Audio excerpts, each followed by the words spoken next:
Hello and good morning, everybody. Whoop, I can't hear you. Are you there? I'm still here, yeah. There Can you hear me go. now? I can hear you perfectly. Yeah, it would help if I turned up my volume, right? It's a Monday. It's a Monday. Monday morning, exactly. We're standing by with Samuel Sattin. He's all set for the interview. I just want to double check with you. Do you know when you're going to get this aired? Yeah, let me go to my program log right now. I should have all this ready. I have Wednesday morning. Wednesday morning. Mm-hmm. Excellent. This Wednesday. Terrific. All righty. Right in the middle of our hurricane. Yeah. Oh, please. No way, right? Yeah. I'll patch you through and enjoy your interview. And thank you so much. And hold on one second, and we'll get Samuel on the line. Thank you. Oh, she hung up. She'll be back. This one's going to be an interesting conversation, only because I don't know how he pronounces the actual character of the book. And, to me, it would be Unico, as in like unicorn, but it could be Unico. Hey, welcome back to the party. Hi, if we have error of you, sorry for the confusion. Here he is. Hello and good morning, Samuel. How are you doing? Good morning. How are you? Absolutely fantastic. I got to start it off with a child's question, only because the child in me wants to make sure that I'm on the right page. I know that it's about a unicorn, but is it Unico? Is it Unico, or is it Unico? So it's Unico. Yeah, Unico, absolutely. You had it right. You absolutely had it right. Good, because when I want to sit down and talk with young readers, I want to be able to say the right name so we can all be on the same page here. Absolutely, of course. And this is no normal unicorn either. I mean, this one has power that affects human life. I love the idea that you are stepping into this. No, thank you so much. Yeah, that's exactly right. It's about a unicorn whose power to spread loving kindness draws the ire of an evil goddess. And the thing is that you do it in a way that invites people to look for their own little superpowers. I mean, in other words, when they see it with Unico, it's like, well, maybe I can do this as well. Right. Yeah. Well, because I mean, at its core, the whole entire book is about friendship. Yeah. And it's about learning about to accept who you are and accepting the power and growing into the power that you do have. And so, absolutely, very much relatable in that way. How did you create the world of manga? Because I mean, that really is something that is very it's almost very spiritual or universal. Sure, absolutely, yeah. So manga is manga is just kind of the Japanese word for comics, right? And so it's like that's basically what it means in translation is comics. And so, but as I think many of you and you probably your listeners have heard, it's really become just a global phenomenon, right? With so many people, so many younger people, especially reading manga. I've been a huge fan of the medium itself for years and years and years and years. But one of the issues that I hear from librarians, for example, and other people and who read manga is that especially for younger readers, when they go and they 8-year-old or 9-year-old get so interested in genre and the medium as they go and they pick up a book like Demon Slayer. Yep. And which is for an older audience, a little slightly teen audience. It's a little bit bloodier, a little more, it's just kind of not appropriate for their age group. And so kind of what we're doing here is we tried to create a story that has all the manga hallmarks while being for a younger audience from 8 to 12. So it allows kids to really latch on to that, to the medium in a way that is exciting, refreshing, and also, authentic. I would love to see the number of parents that are going to pick up this book and read it for themselves, because you're right. It is the adults are the ones that know it, and they're going to get this and they're going to say, "Oh, this is just a simple read. I'm going to take this in." So I'm anxious to find out how many parents are going to reach out to you. Yeah, me too. I can't wait to hear. I really do feel like there's. It's interesting with all the readers that we've had so far. Kids are really responding well, but so are adults. And that's been great to see because you know, I kind of write what I want to read myself, but I just am, and that's kind of the way that I hoped it would go. How did you keep it in that simple format? Because I mean, when you're writing to a young adult, I mean, you've got to be able to put it in a language that they can attach themselves to. And we live in this world where it's like, okay, we like big words, but we don't like big words, but we want a real simple story. That's right. Well, that's kind of the, in my opinion, the beauty of of Unico in general is that it's a story that while it has its complexities and it does explore deeper truths and things that are a little bit more, harder to chew on. The story is also really simple at the same time. It's a story about friendship. It's a story about growth. It's a story that's classic and timeless in that regard. And that's a testament to, where it comes from. The fact that it was created as a story for kids about a character who is experiencing a lot of difficulty. Yeah. I can totally see this having a lot of merchandise involved in it. Are you going to jump into that T-shirts and little figures and things like that? Because I mean, when once people attach themselves to this story, they're going to want to hold on to something. Oh yes, absolutely. That's my hope as well. We have people that are definitely working on that at the moment, and I hear it's going well. Yeah, I mean, because this is volume one. This is where you bring listeners and readers into your vision as a writer and an author. Because I mean, we want volume 2, then we want volume 3, and one of the things that I get so jealous of is that because this is volume 1, you already know where this story is going, but you can't tell us what's going on next. It's a big secret. Yeah, exactly. Yeah, no, but it's one of those things where actually it's really funny. I have been asked by a couple of kids in particular, like, so what happens in volume 2?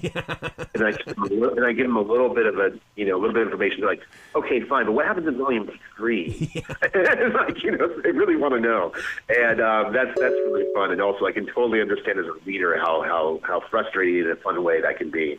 Yeah, because they've got the courage to ask those questions where an adult would go, okay, I'm gonna wait, I'm gonna patiently wait for it. But no, kids will look at you directly in the eyes and they'll bring out that question. Oh, absolutely. Yeah, which is one of the most wonderful things about having kids as your readers. Yeah. So now this project was part of the Kickstarter program. Now, is this something that you're going to continue with the other novels and things like that? Because I mean, I want people to get involved with what you're doing. Thank you. So Kickstarter was the way originally, it was kind of like the proof of concept for the entire story. So, we thought because Unico has a lot of cult popularity and a following like that from, people like me who grew up in the 80s and 90s who had seen the films and got really excited by them and just love them to this day. We thought that publishers would want to would have to see it to believe it. Yeah. So that's why we ended up going with Kickstarter as a way to kind of show the world that people wanted Unico, and we did pretty well. And so then eventually Scholastic was the company that ended up picking it up and really bringing in this larger place where we're able to do the series, and it's been such an exciting road to get there. So we won't be doing any more Kickstarters, but the books now will be coming out through Scholastic, and there'll be multiple ones in the series. Wow, that is an amazing place to be because I've been reading Scholastic books my entire life. That is so awesome that you are part of that circle, sir. I'm very thankful. It's incredible. It's an incredible honor to be part of that circle. Wow, you got to come back to this show anytime in the future, Samuel. The door is always going to be open for you. Thank you so much. I really appreciate that. It's awesome to be on. Well, you be brilliant today, okay? Okay, thank you so much. Thank you. Recording in progress. Hey, Arrow, you there? We're just waiting for you to connect here. Wait for you to unmute. There you go. Yeah, you had the Douglas Smith one, right? I did. Yeah. Okay. Yeah. So you're on with him at 10:20. So you'll have till 19 with Rick. Go ahead. Good morning, Rick. How are you doing today? Hey, Errol, I'm doing great. Thank you. Dude, I got to dive into your head and heart because, I mean, this book right here has a total impact on readers in the way that, wow, we're going to feel this book. And how many times can we say that about a book that I actually felt it, like I was like right there? Wow, thanks for that. Yeah. I mean, it's quite a story for sure.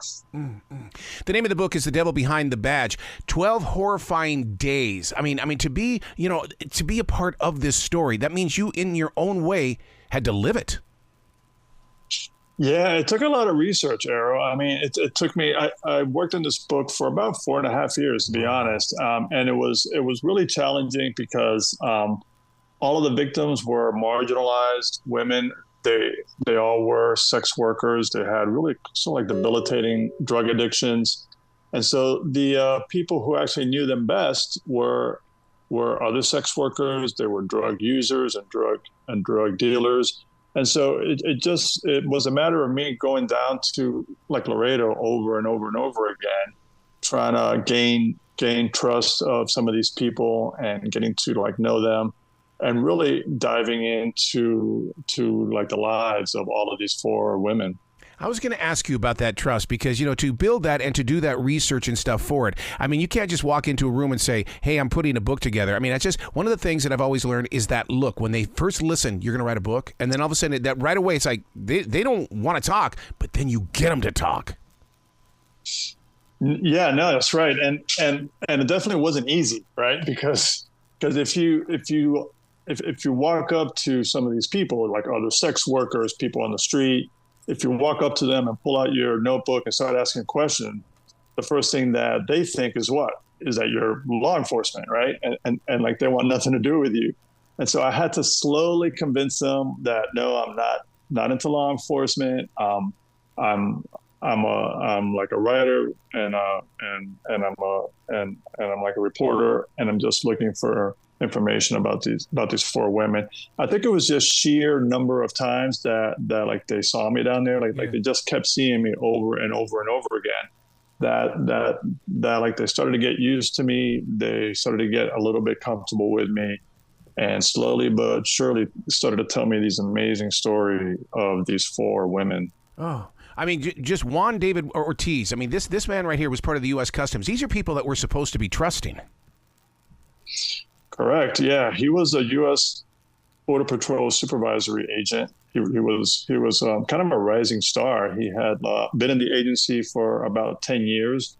It was a supervisory agency in something called the Joint Intel Center.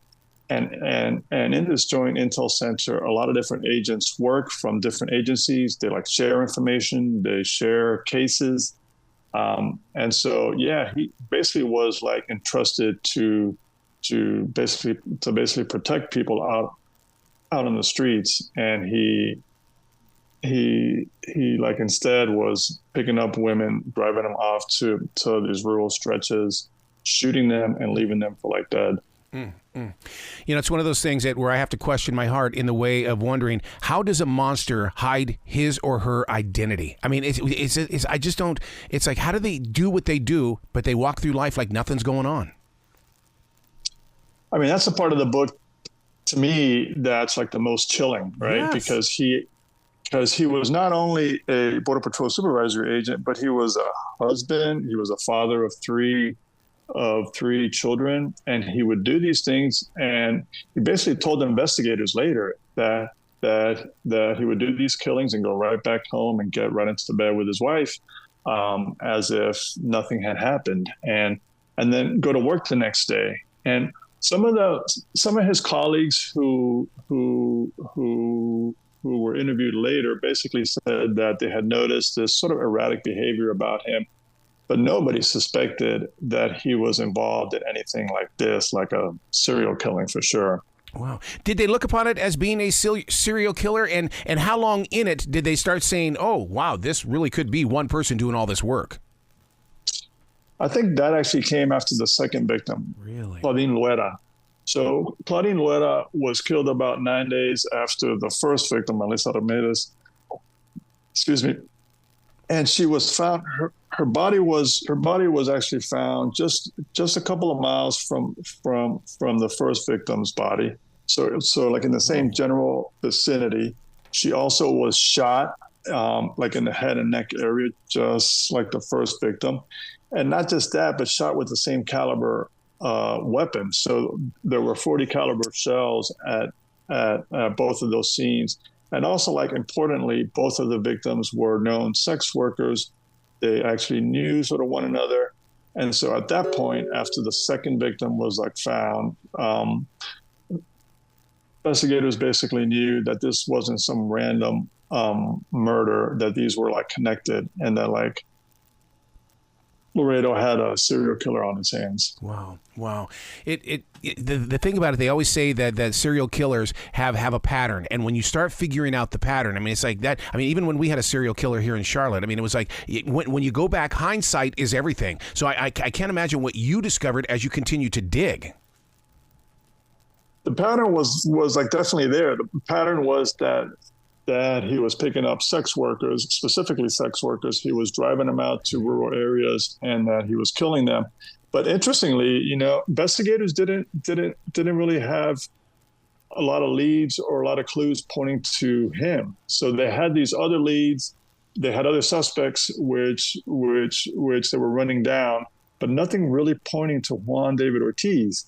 The only reason that he got caught really was because he pulled a gun on a would-be fifth victim, Erica Pena, who managed to like escape out of his clutches, kicked out of his truck, and ran off. And it basically occurred like at a gas station, and like at a gas station where a Texas State trooper happened to be pumping gas, and so she ran straight to him, told him about this thing which had happened to her, and that launched the actual manhunt that eventually led to his arrest. You got a quote here in the book that I know a lot of preachers are going to love, because it really does kind of set up the heart and soul to prepare for what you're about ready to release, and that is from Corinthians. It's 11:13 through 14. Yeah, I thought that one was really key. You know, when I read that quote, I really felt like it captured everything, because it's basically what he was doing. He was working as a U.S. Border Patrol agent, and he also was committing all of these horrible crimes. And that like particular quote talks about Satan disguising himself as an angel of light, and so I felt like it perfectly captured what was happening there. You went into this story as that journalist, but yet your storytelling capabilities are just mind-blowing. How is it that you're able to shift gears like that, to go from a journalist format into a storyteller? You know, it's actually a great question, Arrow. I appreciate you asking that. It wasn't easy, you know, because my like entire career has been focused on just getting the actual facts out, making it readable, but making it in sort of newspaper fashion, and to switch your brain into a longer narrative storytelling format was really difficult. But you know, there were so many elements of this story that lended itself to a more sort of cinematic storytelling, right? Because you have all these really interesting characters. Yep. You had these stages of things happening. You had these kind of surprise twists. And so once I got the characters up and running, like they almost told the story on their own. Cormac McCarthy, there's even a quote on that, since we're going to be on quotes here for a couple of seconds, because you've got something here. I study the wolf. The wolf is such a major totem animal in my life. So to hear this, what you put in here about the blood of the slain and how the wolf always knows. I mean, it's like I was so taken in by that comment. Yeah, I was reading and listening to a lot of Cormac McCarthy while I was researching this book. I'm actually based out of Austin, Texas. And so like Laredo, Texas is about a 4-hour drive. I must have made that drive 25 times or so, right? And so, and like I also went down to like Brownsville, Texas, which is where he was from originally. And so while I was driving along South Texas and driving along the border, like I would listen to these audiobooks, and Cormac McCarthy's The Crossing was actually one of them. and when I heard that, I also it basically also struck me that this kind of perfectly encapsulates what I was researching. Wow. That there are people out there who basically kill and thinks that they could continue killing with no consequence, but that there are consequences to that, and it goes far beyond legal consequences. There are, spiritual, and there are personal consequences to everything which you do. See, this is every bit the reason why I try to get people to write things down, because there are things that they're going to put on that paper that are going to affect people of the future, like yourself with Korma, because, I mean, that came from out of nowhere to become part of this story, which is now inside of me, which will grow beyond me. I mean, I love that kind of, the way that people use their words.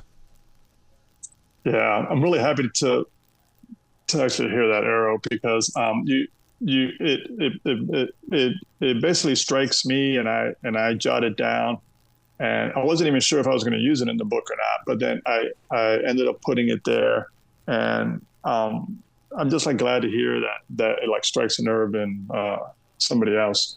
You know where else it's going to spark a nerve is the fact that there's a lot of missing Indigenous women in this country, and they're just starting to talk about it. A book like this is going to open up somebody else's life to say, look, he went in, investigated this, he found out who was doing it. We need to do it with our own people in this country as well.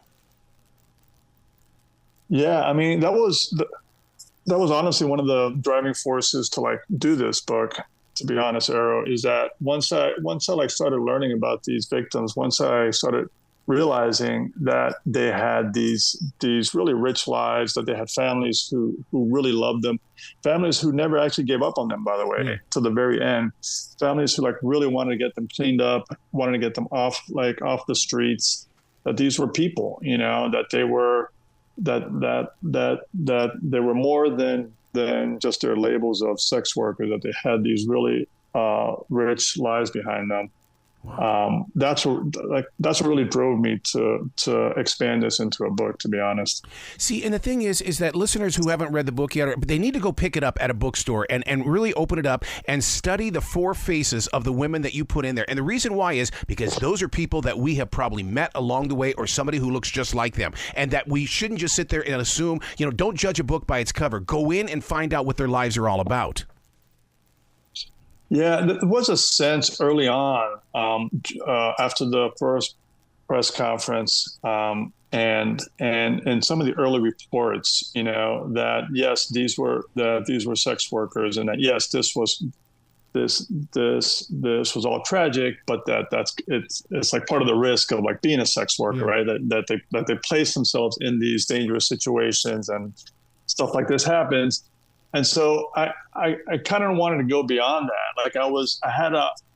I had a suspicion that there was more there, and there definitely was. And just kind of digging into it, learning about them, finding about and talking to their families, getting to know them, really opened up these whole different worlds about who these people were. Yeah.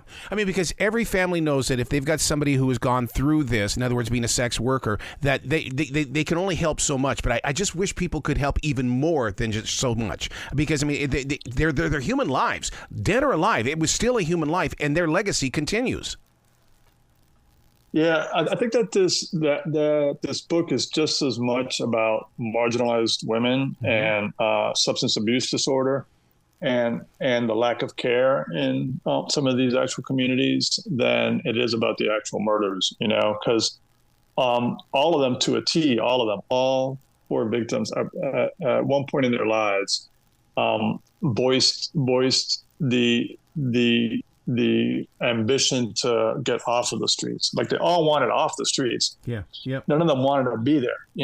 They all had three of the four had children, and so they all wanted to reconnect with their children. They all wanted to get off drugs, but at least at the time, Laredo didn't have an overnight addiction center. So the closest place that they could go was 3 hours away in Corpus Christi.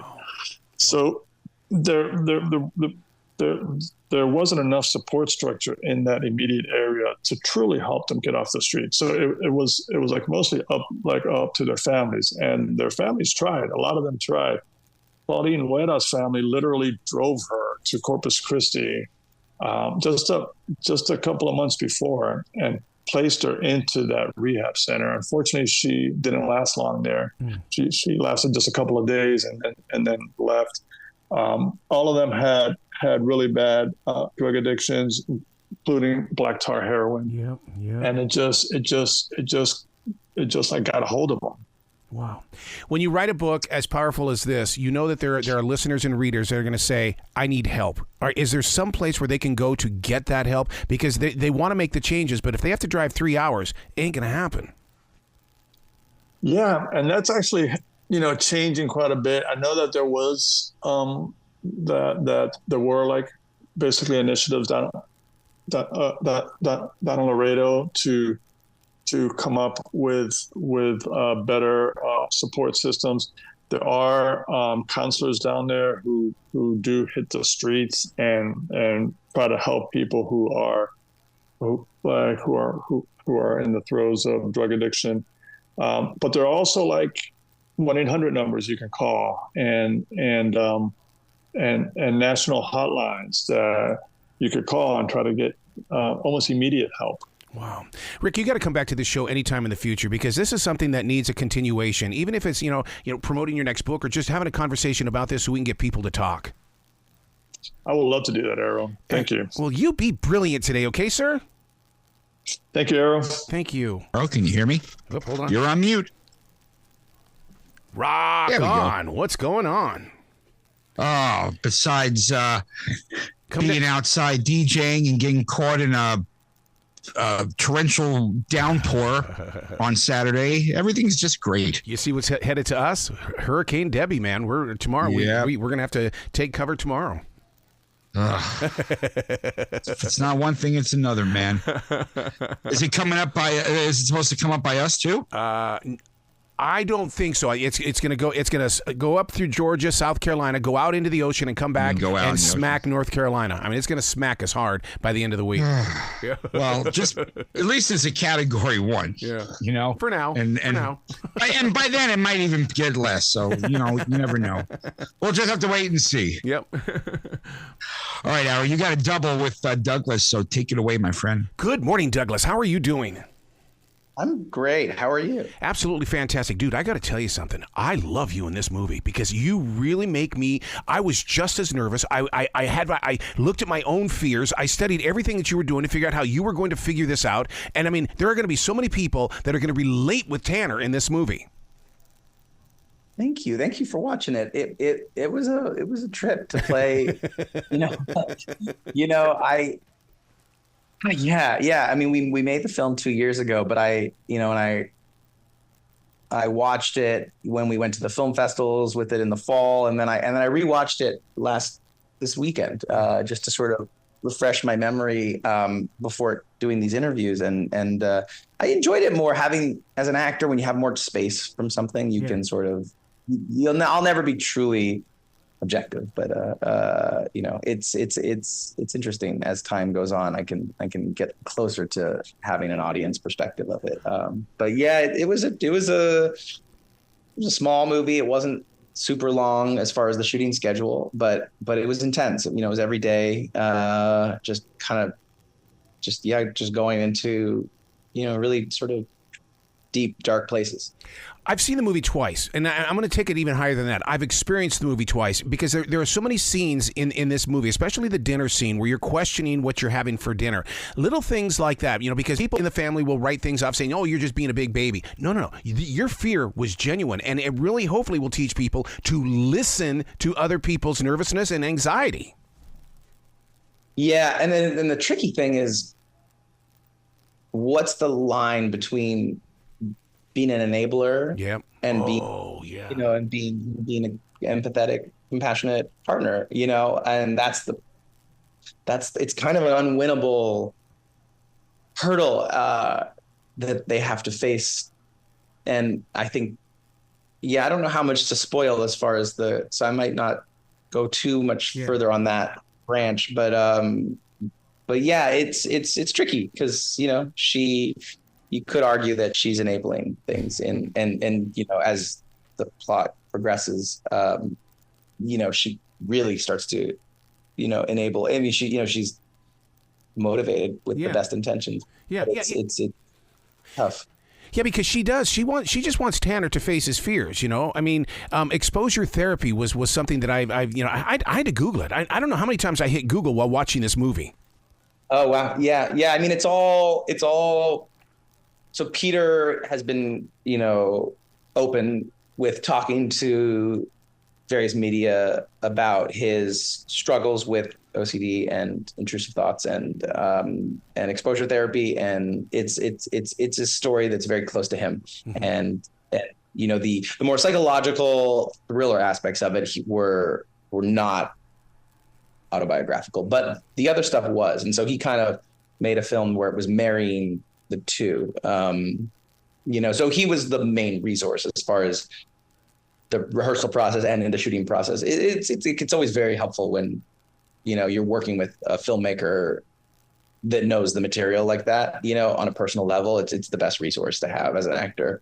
Yeah, because I mean, he's always been known for doing creative twists, and it's one of those things where it's like, because he knew what kind of a chance he could take, and he takes a lot of chances in this movie, but there's a payoff.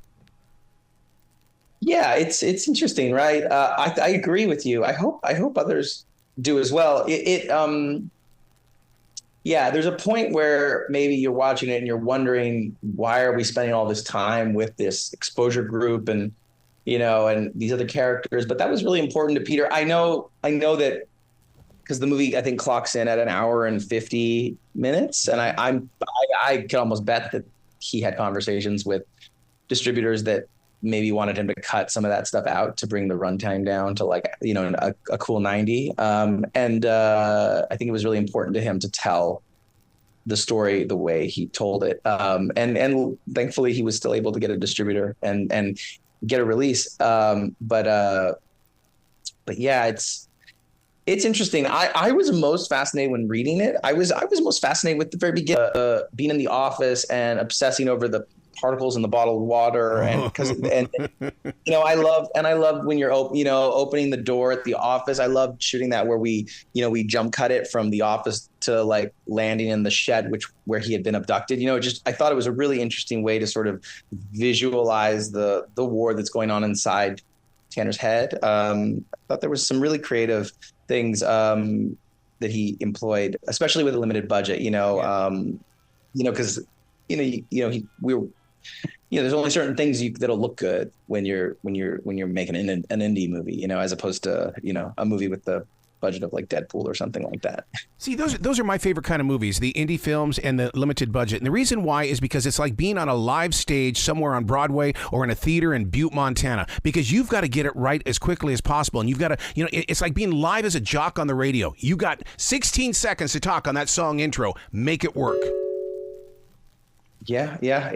I mean, I like a lot of independent movies. I don't know. I'm just, like, last night I watched Tombstone, which I mean, independent, but I love that movie too. So I mean, I don't know. I don't know. My favorite movies, you know, are kind of like faux independent movies, maybe, like movies that are made, like, you know, like Sideways or something, you know, like those sort of focus features movies that are they're operating with a budget that's still like 10 or 20 times that of exposure, but they you know, like the specialty wing or arm of a studio, you know, like or I guess now they're like Neon movies or A24 movies. But when I first came into the industry, it was all about the Fox Searchlight or the focus feature kind of level of movie, you know, like Eternal Sunshine of the Spotless Mind, or, you know, those kinds of films. That's, like, for me, the sweetest spot, you know, because you have the budget to sort of really tell a story the way you want to tell it. And I'm sure those directors still felt like they never had enough time or enough money. I don't know, but I bet if you ever talk to any filmmaker, I mean, they talk about that, you know, it seems. But yeah. I love a lot of indies, but I don't know. I went to a screening outside at the Brooklyn Bridge Park last week or 2 weeks ago Pulp Fiction. And it was interesting because that movie had the idea, like, had the reputation of being an independent film, but it really wasn't an independent film. Like, the movie was made, like, I think Tarantino got paid $900,000 just for the script of that, you know? I think their budget was around 9 or 10 million in 90s money, which is like, I don't know, it's like, that's like 30 million today, you know? Which is the budget of Trap, you know, like the Josh Hartnett, M. Night Shyamalan movie that came out. Wow. But anyways, I don't know. Maybe I'm getting too far afield. I'm a movie geek, so I could talk about. Me too. Oh my God, I love breaking down movies, and you know, it's just one of those things where it's like I want to know more about the scene. I want to know more about the lighting. I mean, just the fact that, you know, with, like you brought up the water. That water. I have a coworker that will not let anybody touch a bottle of water. He's got to physically remove himself from the place where he is, come over and get his own water. And if I was going to give it to him, no, he'll throw it down. Really? Yeah. Really interesting. Why is that? Do you know? That's what I tried to figure out in your movie. I was really wanting to know. Well, hopefully it's not the same reason. Yeah.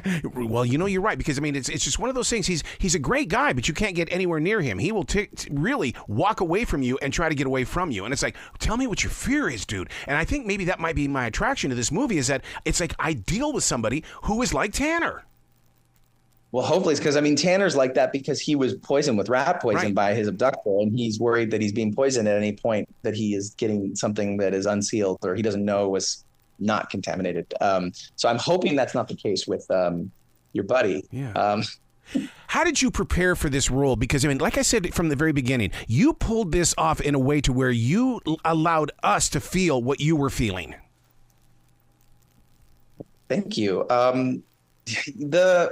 The way we, I don't always prepare in the same way. So with this, you know, the physicality and the dialect I felt was, the physicality was going to just let the sort of the weight of the circumstance kind of rest on Tanner's shoulders and give that kind of movement to him. But as far as like as far as like the actual like scene work and talking about the stakes of the circumstance, you know, I would check in and have conversations with Peter, but there was a certain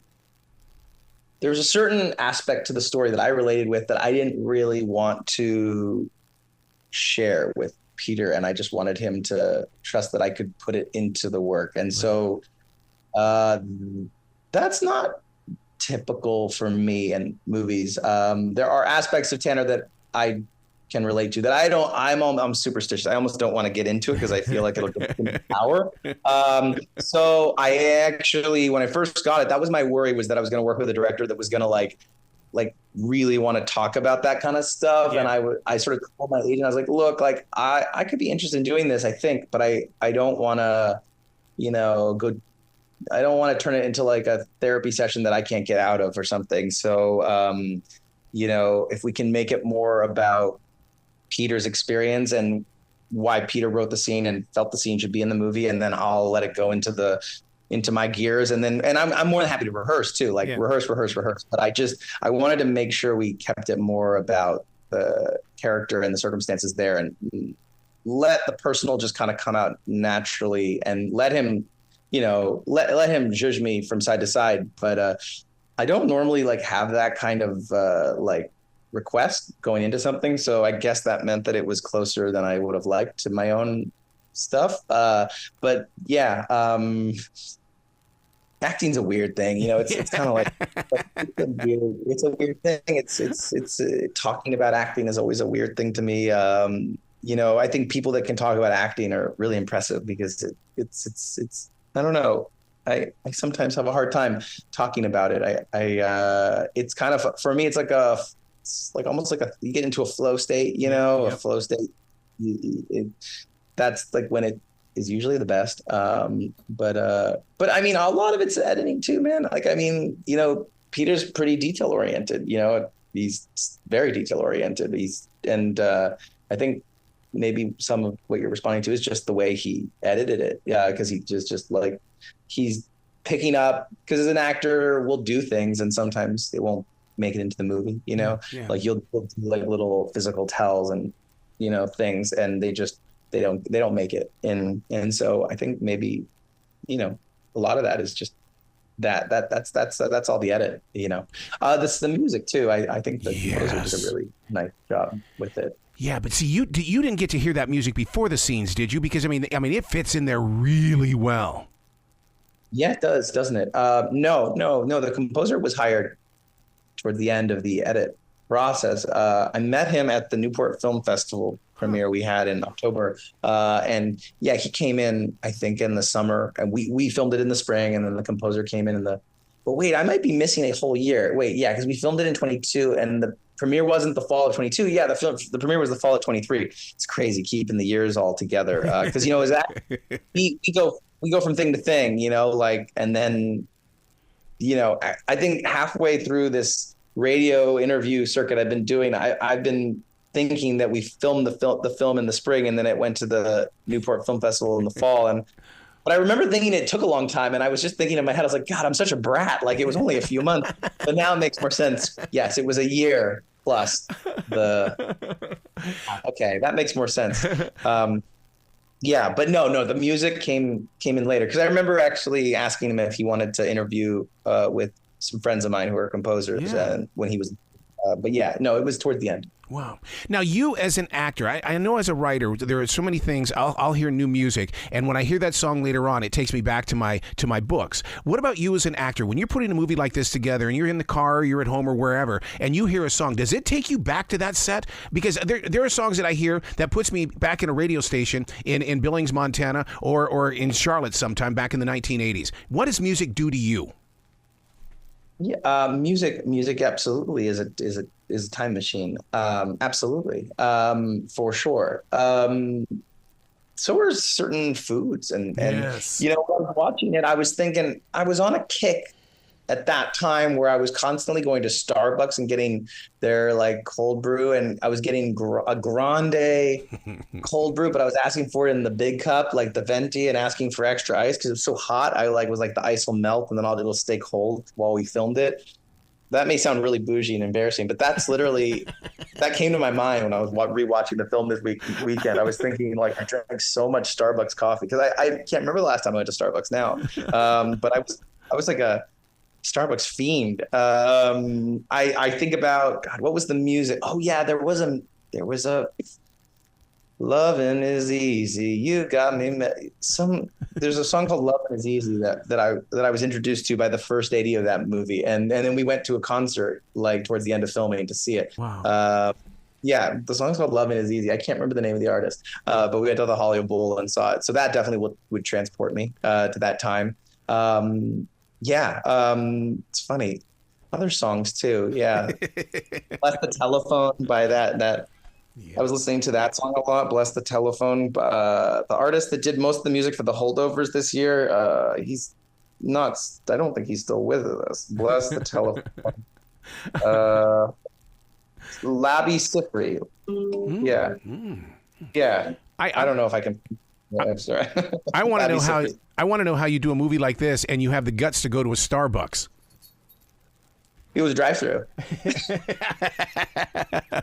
Yeah, but what drive-through on Lancashire in the valley? The one I was talking about. Lancashire drive-through Starbucks. So, what other projects are you doing right now? Because I mean, like you said, you did this, a couple of years ago. What are you up to now that we can look forward to? Well, I was just in Horizon, an American Saga, Chapter 1 that came out in June, and I'm really looking forward to when Chapter 2 gets released. So it's my character, the majority of what I did is in Chapter 2. And so, it's going to premiere at the Venice Film Festival in a month. And then they're going to decide how they want to release it. So that's like the thing that's most upcoming, I would say. I did an episode of Superman and Lois that my brother directed. It'll come out this fall. I'll play Jimmy Olsen, the photographer, in a sort of episode of that on their last season. So that'll be kind of cool. I got to make a movie with my old Big Love castmate, Amanda, called Seven Veils. And that went to the Toronto Film Festival a year ago. And then it went to Berlin earlier this year. Wow. But I still don't know when it'll be released in America. So that's kind of the game, when you make these movies. You just sort of yeah, so the thing I'm most looking forward to is Venice Film Festival for Horizon 2. And then, yeah, I don't know. From there, I'll just, I keep gaming, keep auditioning, keep doing the thing, Yeah, that's kind of my life. In a nutshell. Well, listeners need to understand. I experienced Horizon on the big screen because I didn't want to watch it on a flat screen TV or watch it somewhere else. And they've got to go and experience it. And I just felt so jealous of my father growing up with all of his Western movies. But now when I have Horizon, it's like, I've got my own Western. This is my movie. This is mine. Yeah, it's interesting. So I went and saw it. I was at the Cannes Film Festival premiere, and I liked it. It was in the Grand Theater Lumiere, the biggest screen they have there. But I mean, I was really thirsty. The French are really strict. They don't they don't have any water or concessions in the movie theater, and it's it was hot on the Quisette. I'm in a tuxedo, and I was people are shoveling handfuls of water into their mouth from the sink in the bathroom because there's not even a water fountain in there. They're tough over there, man. I tell you, I know it's a very well thought of film festival, but I don't know. I don't think it's the best way to see a movie, honestly. At Toronto or Berlin, they're way more chill. I have to say. I mean, I hope I don't ruffle any. I doubt anybody at Cannes Film Festival people are going to be listening to this, but I don't know. I much prefer watching Horizon once I got back home. I watched it on. I have a large television. I watched it on my television, and I don't know. I kind of enjoyed it more. I don't know if that's blasphemous. Kevin probably will hate if he heard me say that. But I think it's more to do with I was really thirsty when I watched it. I really enjoyed it when I saw it at Cannes, but man, I was thirsty. I couldn't get any water. I was so thirsty. And also I'm also hopped up on all the the adrenaline of the nerves of seeing your movie for the first time. But that said, they're going to show chapter 1 and chapter 2 at Venice, which I think it's 6. That would be just under 6 hours.